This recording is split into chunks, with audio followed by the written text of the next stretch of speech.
할렐루야. 아멘. 예배드리는 이 시간 하나님의 은혜와 평강이 여러분에게 가득하기를 축복합니다. 여러분 요리를 좀 좋아하시나요? 여기 요리에 취미가 있으신 분들이 꽤 계신 것 같습니다. 저는 이제 결혼한 후에 제가 평소에 요리에는 제가 30년 평생에 관심이 없다가 제가 결혼한 후에 제가 이제 음식을 담당하게 되면서 이제 부쩍 관심이 들고 이제 매 끼니를 이제 제가 담당하다 보니까 이제 요리에 대해서 이제 관심을 갖게 되었습니다. 그 가운데서 이제 저희 가정에서 그 대대로 내려오는 레시피가 있는데요. 실가리 된장국을 시래기죠. 시래기, 실가리, 이 된장국을 이제 종종 이제 저희 집에서도 해 먹습니다. 이 실가리 된장국은요. 굉장히 간단합니다. 멸치 육수를 내고요. 그 다음에 그 실가리를 시래기 배추나 뭐 시래기나 넣고 끓이다가 된장으로 간을 하면 완성됩니다. 그리고 거기에 이제 소고기를 조금 넣어서 같이 멸치 육수와 소고기를 좀 내주면 정말 간단한 재료 별로 들어가지 않는데도 너무나 깊은 맛과 맛있는 맛과 건강하게 먹을 수 있는 그 실가리 시래기 된장국이 완성이 되죠. 제가 이걸 하면서 너무 간단하잖아요. 여러분 진짜 안 어렵거든요. 한 번도 제가 실패한 적이 없었는데 최근에 제가 엊그제였어요. 엊그제 이걸 실패를 한 거예요. 야, 도대체 어떻게 하면 이걸 실패할 수 있을까? 레시피가 변한 것도 아니고 재료가 변한 것도 아니에요. 똑같은 재료, 똑같은 레시피를 썼는데 왜 실패를 했을까요? 이 실패의 원인을 찾아보니까 멸치에서 쓴맛이 나왔어요. 왜 쓴맛이 나왔을까요? 우리 아시는 분은 조용히 해주시고 우진이가 한번 대답해줘. 우리 미래에 또 요리사를 꿈꾸고 있으니까 멸치에서 왜 쓴맛이 나왔을까요? 원래 멸치는 맛있는 맛이 나고 그래서 멸치용 다시다나 멸치 액젓이나 쓰면 굉장히 풍부한 맛이 나는데 멸치에서 왜 쓴맛이 나왔을까요? 뭐라고요? 멸치. 네. 걸 멸치 내장을 안 뺐다. 멸치 똥을 안 뺐다. 뺐는데요, 저는. 뺐는데 왜 쓴맛이 났을까요? 오래됐어요. 아니에요. 재료는 똑같아요. 신선한 아주 좋은 그 어디서 저희 어머니께서 주신 아주 좋은 그 멸치 어디서 나온지 모르겠지만 아주 신선하고 좋은 멸치예요. 왜 쓴맛이 나왔을까요? 멸치 다 썼어요. 뭐라고요? 조금 썼어요. 조금 썼어요. 멸치를 많이 썼어요. 제가 이번에는 또. 너무 많이 썼어요. 네? 너무 많이 써서 그것도 정답은 아니에요. 이 정답은 무엇이냐면 멸치에서 왜 쓴맛이 나왔냐면 너무 오래 끓이면 그 멸치에서 쓴맛이 나요. 전 몰랐는데 이번에 먹어보니까 굉장히 제가 정성을 들여서 끓였거든요. 그것도 팔팔 끓였어요 이번에는. 그래서 9단계가 저희 인덕션을 사용하는데 9단계로 제일 센 거에 바로 전 단계 9단계로 한 40분 이상을 끓였어요. 원래는 줄여서 끓이거든요. 처음에 끓기 시작하면 한 5 정도로 줄여서 한 30분 더 끓이고 마는데 제가 이번에는 별로 생각 없이 아무 생각 없이 그냥 많이 끓이면 좋겠지 무조건 좋은 거니까 좋겠지 하고 9단으로 40분을 끓이고 이제 먹는데 뭔가 맛이 이상한 거예요. 그랬더니 이제 원인을 찾아서 멸치 한 조각을 먹어보니까 멸치가 굉장히 쓴 맛이 나더라고요. 원래 제가 끓인 그 멸치를 먹어보면 굉장히 그 풍부한 맛이 나 멸치의 그 맛있는 맛이 나거든요. 근데 너무 오래 삶으니까 그 멸치에서의 쓴맛, 멸치의 특성인가 봐요. 오래 삶으면 쓴맛이 나는 거예요. 제가 이 상황을 경험하면서 요리를 하면서 한 가지 인생의 깨달음을 얻었습니다. 무엇이냐면 우리의 인생에 있어서 이 절제가 얼마나 중요한 것인가. 우리 신앙생활에 있어서 또 우리 인생 삶에 있어서 우리 모든 것에 있어서 절제가 얼마나 중요한 것인가. 이 멸치가 너무 좋은 거잖아요. 멸치가 너무 좋은 것이고 맛을 풍부하게 하는 것인데 그 멸치가 적당히 끓이면 아주 좋은 맛을 내지만 너무 오래 끓이다 보니까 과하게 절제하지 않고 너무 오래 그것을 우려내다 보니까 쓴맛으로 변해버린 것이죠. 우리 인생에서도 저와 여러분의 인생에서도 절제해야 하는 게 있다는 것입니다. 다 인생이 좋은 거지만 저와 여러분에게 주어진 것들이 하나님이 주신 다 좋은 것들이에요. 인생의 맛을 내라고 하나님께서 취미생활도 주시고 재물도 주시고 인간관계도 주시고 여러 재료들을 주셨어요. 우리에게.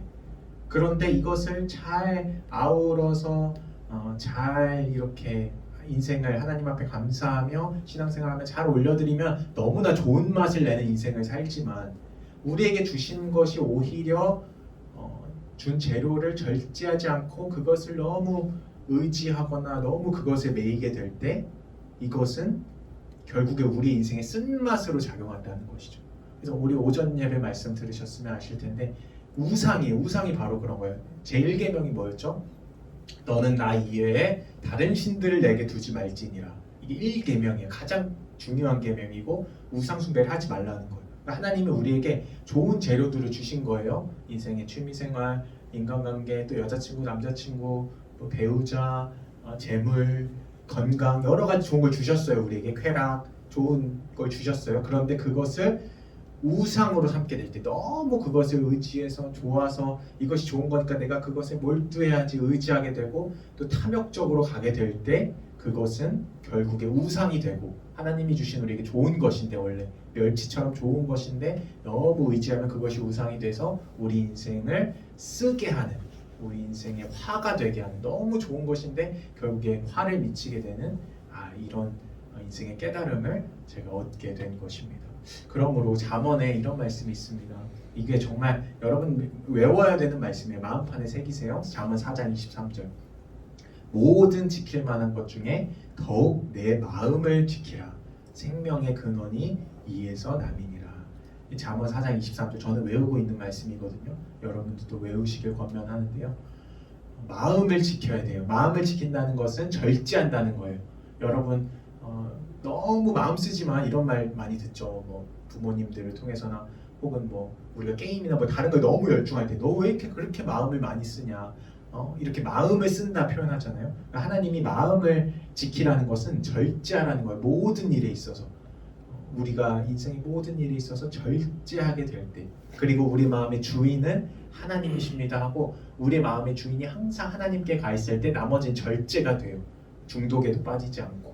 그래서 우리가 마음을 지키고 우리의 마음의 주인이신 하나님을 항상 모셔드리고 항상 1순위, 0순위는 우리 하나님, 그 나머지는 그냥 인생에서 하나님이 향기를 내라고 멸치처럼 맛있는 인생을 육수를 내면서 맛있고 좋은 인생을 살라고 주신 그런 것들은 다 하나님 뒷순위로 하나님 이후로 두면 그것이 다 좋은 역할을 하는 거예요. 나쁜 게 아니에요. 취미생활 나쁜 거 아니고요.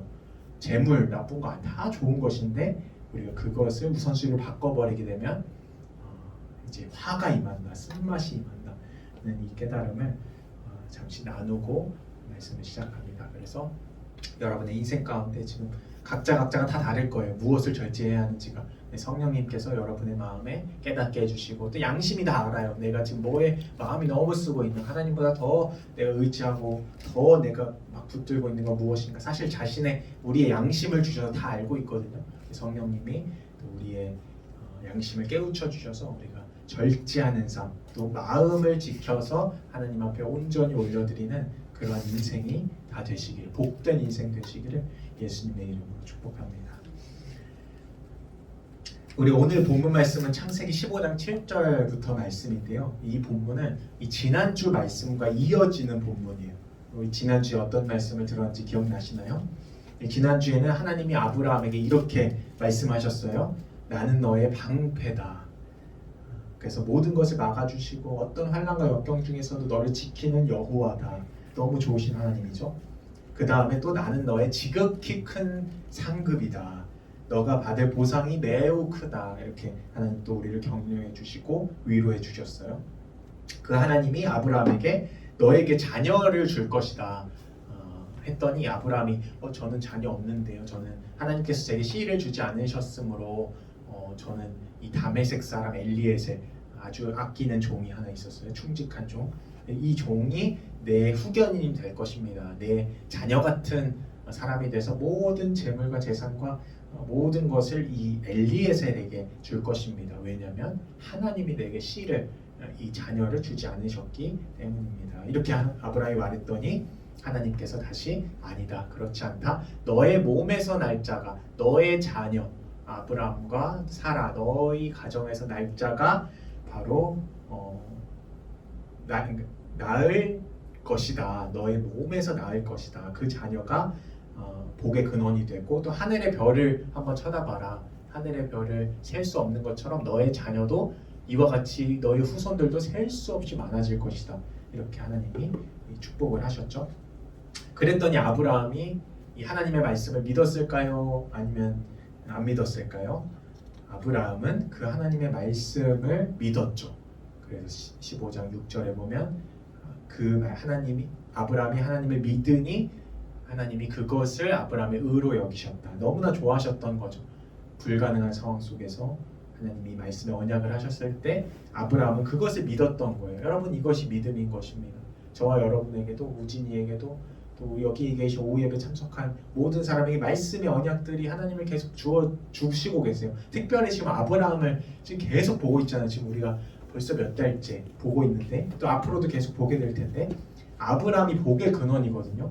그러니까 지금 사실 아브라함을 살펴본다는 것은 너희에게, 우리에게, 지금 오후 예배에 참석한 모든 사람에게 하나님이 아브라함의 언약을 지금 너희에게, 우리 행복한 교회 오후 예배에 참석한 사람들에게 아브라함의 언약, 동일한 언약을 주고 계신 거예요.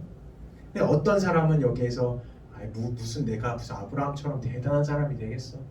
아브라함은 뭐 좀 믿음의 조상이니까 그렇지, 내 인생은 진짜 아무것도 없는 인생, 공부도 못해, 또 뭐도 못해, 뭐 3포 세대, 뭐 9포, 모든 걸 포기해야 되는 세대, 내가 무슨 희망이 있겠어?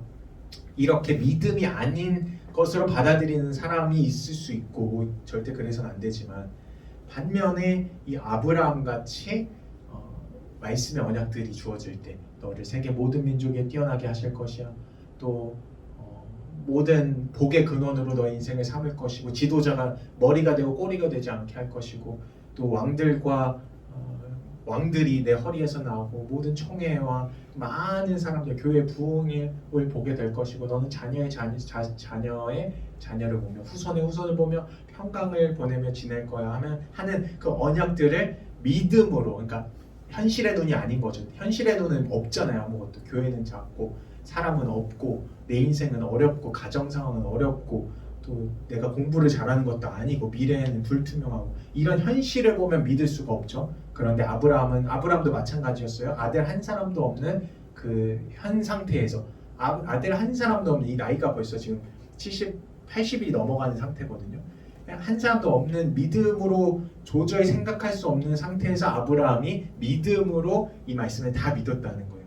그러니까 하나님이 기뻐하시고 실제로 그 일을 이루신 것처럼 저와 여러분도 계속해서 매주 주시는 하나님의 언약들, 말씀들을 믿음의 눈으로, 현실은 아니에요.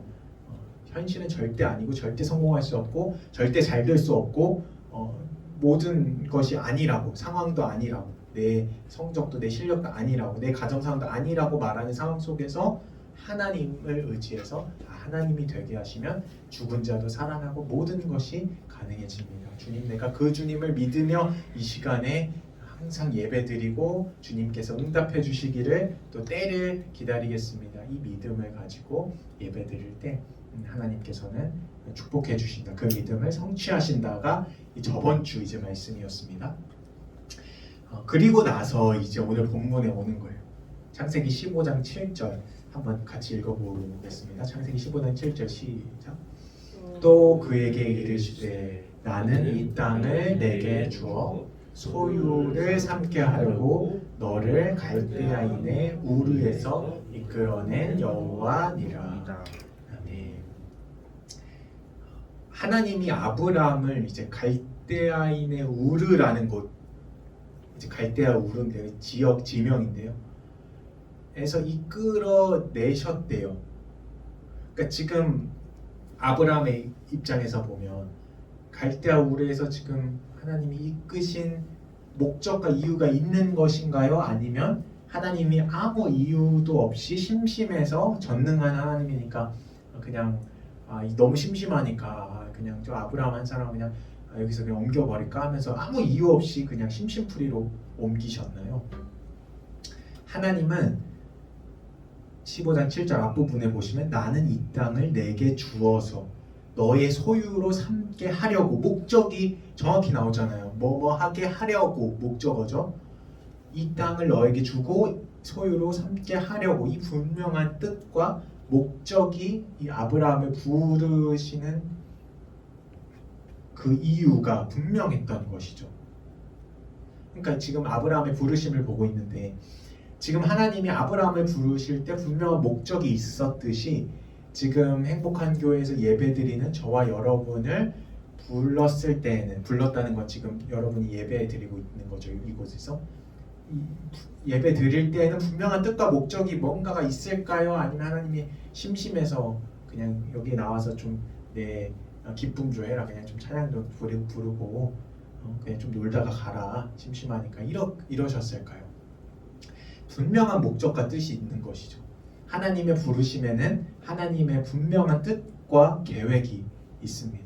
그 뜻과 계획은 성경에 보면 우리가 무엇을 상상하든 그 이상의 것을 꿈꾸고 계세요. 우리 인생을 통해, 여러분의 인생을 통해 그 이상을 하나님은 계획하고 계세요. 놀라운 하나님의 기이한 일을 선포하게 하시고 놀라운 우리가 상상하지 못했던 일들을 우리를 통해 하나님의 나라를 확장하고 하나님의 영광을 나타내려고 하나님은 지금 계획을 다 하신 거예요.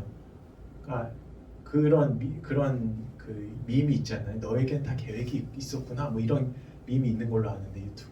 그러니까 하나님은 다 계획이 있었구나. 하나님은 다 뭔가를 꿈꾸고 계신 거예요. 우리에게. 지금 현재는 뭐가 우리에게 보이지 않을지언정 하나님은 꿈꾸고 계획하고 또 하나님의 꿈과 계획은 하나님이 전능하시기 때문에 하나님이 실행시킬 능력이 있거든요. 그 하나님이 우리의 인생을 그렇게 꿈꾸고 계신 거죠. 그래서 제가 여러분을 축하하고 싶습니다. 저와 여러분은 하나님의 선택을 받은 복된 사람들입니다. 하나님은 이제 아브라함을 훈련시킨 것처럼 저와 여러분을 훈련시킬 거예요. 선택하셨으니까. 하나님은 항상 선택한 사람을 훈련시켰어요. 성경에 보면 아브라함을 선택해서 그 75세 때 이제 훈련을 시작했죠. 가나안 땅으로 이제 이주시키면서 아들은 100세 때 얻어요. 그러니까 25년의 훈련인데요. 훈련이 있었고요. 모세도 하나님이 80세 때 갑자기 훈련 장소로 옮겨요. 광야로. 그래서 40년을 훈련시켜요. 광야에서 아무것도 없는 곳에서 그냥 40년을 하나님과 동행하면서 훈련을 해요. 그 다음에 쓰셨고요. 다윗 같은 경우 여러분 다윗 좋아하시죠? 다윗 왕도 하나님 선택한 다음에 기름 부은 다음에 10수년을 훈련한 다음에 왕이 돼요.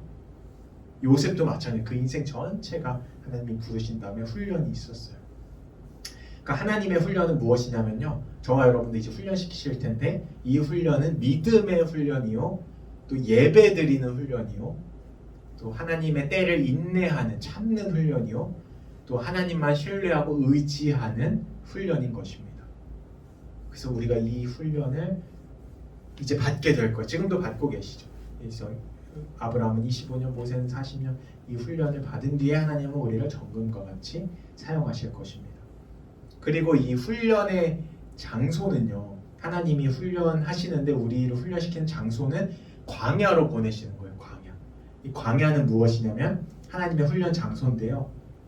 이 광야는 하나님만을 의지하고 하나님만을 신뢰하는 훈련의 장소예요. 그러니까 광야는 어떤 특별 지명을 얘기하는 게 아니라 뭐 행복한 교회가 교회요, 또 뭐 저기 이런 동 뭐 대모산이 이런 지명의 의미가 아니라 광야라는 것은 우리의 인생에서 세상을 의지하던 것을 내려놓고 재물을 의지하고 뭔가 내 환경을 의지하는 것을 내려놓고 하나님만을 의지하고 신뢰하고 하나님만을 사랑하는, 그래서 믿음으로 일을 성취할 수 있도록 우리를 훈련시키시는 곳이 바로 광야인 것이죠. 저와 여러분을 광야로 보내세요. 광야는 좀 외롭기도 하고 쓸쓸하기도 하고 하나님 외에는 누구도 나를 알아주는 사람 없고 이런 곳으로 인도하신다는 거죠. 특별히 행복한 교회가 그렇잖아요.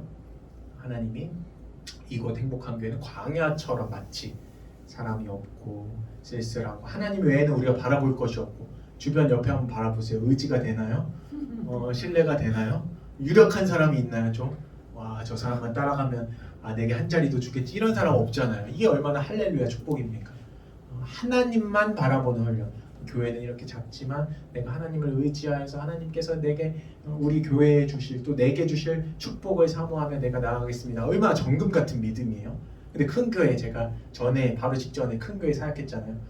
그 교회는 특히 신기한 게 3가지 직종의 교회 제일 많은데, 첫 번째 의사, 두 번째 교수, 세 번째 교사 이렇게 세 가지 직종 10,000명이 넘는 그 재적 인원이라고 하죠. 재적은 10,000명이 넘는데 그 10,000명 넘는 사람의 통계 직업 통계를 세 가지로 구분해 보니까 이 세 개가 제일 많다는 교회인 거예요. 그러니까 거기서 얼마나 많은 것들이 일어나겠어요. 막 가면은 막 좋은 인프라도 있고 좋은 사람도 있고 거기서 잘 보이면 어떻게 돼요? 뭔가 취직도 공부를 못해도 뭔가 의사인 사람 많으니까 나 거기 잠깐 뭐 간호원으로 출연할 수도 있고 뭔가 의지할 게 많잖아요. 그런데 우리 행복한 교회는 의지할 사람이 없어요. 다 목사님도 은퇴하셨어요. 이제 교직에 힘이 없으세요. 아무 힘도 없고 의지할 곳도 없는 곳으로 보내셔서 우리를 하나님만 훈련하는 장소로 인도하신 것이 너무나 큰 축복이라는 거예요. 특히 제가 찬양하면서 우진이를 보면서 우진이가 지금 하나님께서 특별히 광야 훈련을 하고 계시구나. 제가 그 훈련을 받았거든요. 제가 고등학교 2학년 때 개척되면서 저기 지하 정오빌딩 행복한 교회에서 광야의 훈련 10수년간을 통해서 아무도 없지만 하나님을 예배하는 훈련, 하나님을 바라보는 훈련을 받은 것처럼 우진이가 이제 오버랩 되는 거예요. 우진이가 지금 점점 잘 되고 있는 게 다 보이셨잖아요. 다 칭찬했잖아요. 예배 시작하기 전에.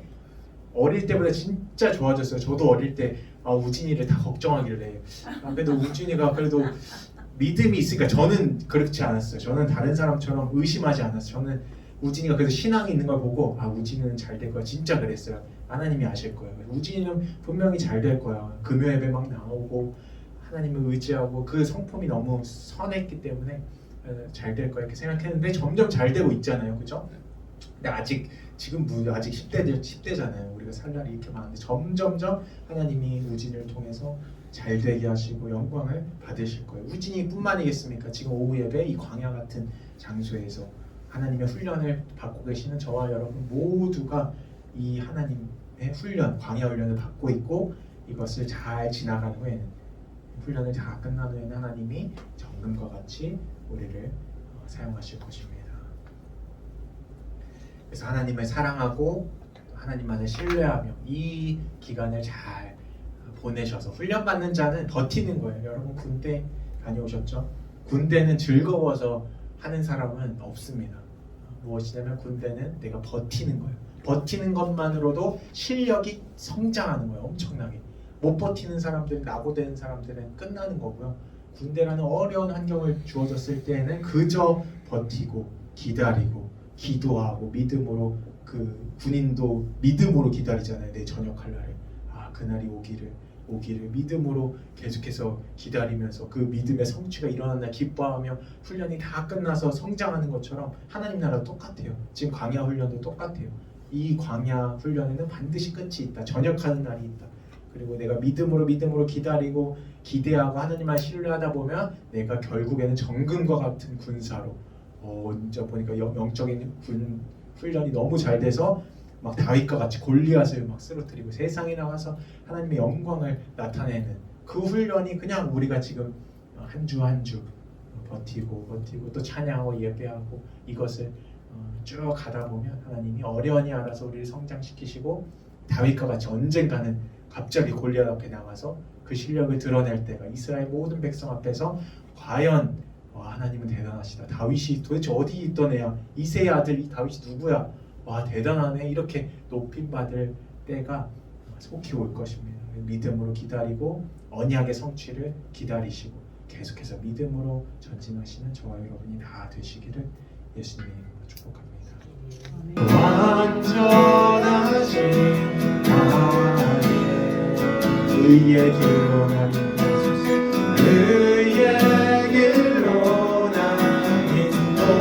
행하신 모든 주님의 영광을 가격대라 다시 한번 주님을 높여드리며 완전하십니다. 완전하신 나의 나를 의의 길로 인도하여 주소서. 의의 길로 나를 인도하소. 행하신 모든 일 주님의 영광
걷는 듯한 너무나 어려운 가운데 있지만 믿음의 눈을 들어보면 하나님의 계획과 인도하심은 완전하시며 실수가 없으시며 주님 가장 우리의 길로 완전하신 길로 하나님 우리를 인도해 가시고 우리를 이끄시는 완전하신 주님이라는 사실을 주님 우리가 믿음의 눈을 들어 고백하며 주님 나아가는 이 모든 고백 가운데 주님 증거하여 주시고 믿음의 길로 하나님 아브라함처럼 여호와의 말씀을 믿는 하나님 주님께서 언약하신 말씀들을 믿는 우리를 변화시키시고 또 우리의 모든 어려움에서 건지시고 환난 날에 하나님 볼 큰 영광 하나님 영광이시라는 사실을 하나님 우리의 믿음의 눈을 들어보게 주님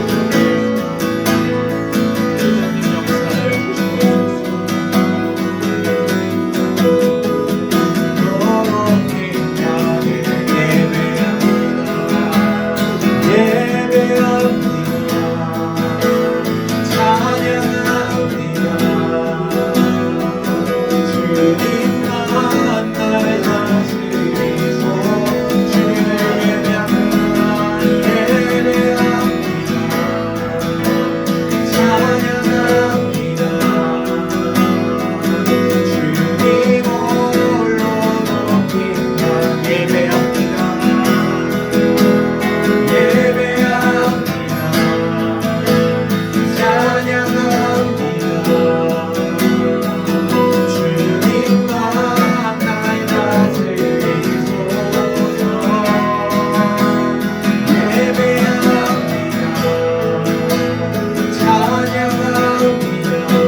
간절한 기도 제목 공부하는